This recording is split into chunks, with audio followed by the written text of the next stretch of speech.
जहाँ इंसानों की दुनिया खत्म होती है, वहीं से मछलियों की रहस्यमयी दुनिया शुरू होती है। समुद्र की गहराइयों में वो जीव बसते हैं जिन्हें हम अक्सर सिर्फ तैरते हुए प्राणी समझ लेते हैं, मगर सच्चाई इससे बहुत अलग है। कुछ मछलियाँ जीवन भर के लिए एक साथी चुनती हैं और उसके साथ रहना पसंद करती हैं, जैसे इंसानों में होता है। जब कोई खतरा आता है, तो वे एक दूसरे को संकेत देती हैं, अपने रंग बदलकर, हिलने के तरीके से या हल्की सी आवाज़ों से।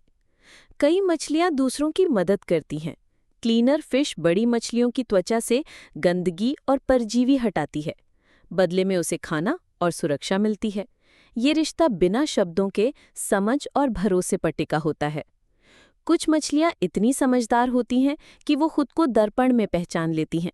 ये वही गुण है जो सिर्फ कुछ जानवरों और इंसानों में पाया जाता है। क्या मछलियां भी सोचती हैं? क्या उनके पास भी भावनाएं होती हैं? विज्ञान ने अब ये साबित कर दिया है कि मछलियां दर्द और तनाव महसूस कर सकती हैं। जब वे डरती हैं तो उनकी धड़कन तेज हो जाती है, वे छिप जाती हैं और दर्द होने पर प्रतिक्रिया भी देती हैं, जैसे कोई इंसान करता है।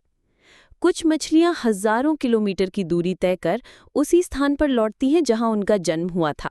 उनके पास कोई नक्शा नहीं होता, कोई दिशा बताने वाला यंत्र नहीं होता, फिर भी वो रास्ता नहीं भूलती। उन्हें पृथ्वी के चुंबकीय क्षेत्रों की अनुभूति होती है। और हाँ, समुद्र में कुछ ऐसी मछलियां भी हैं जो छलावा करती हैं, जैसे एंगलर फिश जो अपने सिर की लाइट से शिकार को पास बुलाती है, और कटल फिश जो अपनी त्वचा की बनावट और रंग बदलकर पूरी तरह गायब सी लगती है। हर मछली एक रहस्य है। उसके अंदर जीवन की वो जटिलताएं छुपी हैं जो हमें सोचने पर मजबूर कर देती हैं कि क्या वाकई हम ही इस धरती के सबसे समझदार जीव हैं। मछलियां हमें सिखाती हैं कि बिना बोले भी रिश्ते निभाए जा सकते हैं, बिना शब्दों के भरोसा किया जा सकता है और बिना ताकत दिखाए दुनिया को प्रभावित किया जा सकता है।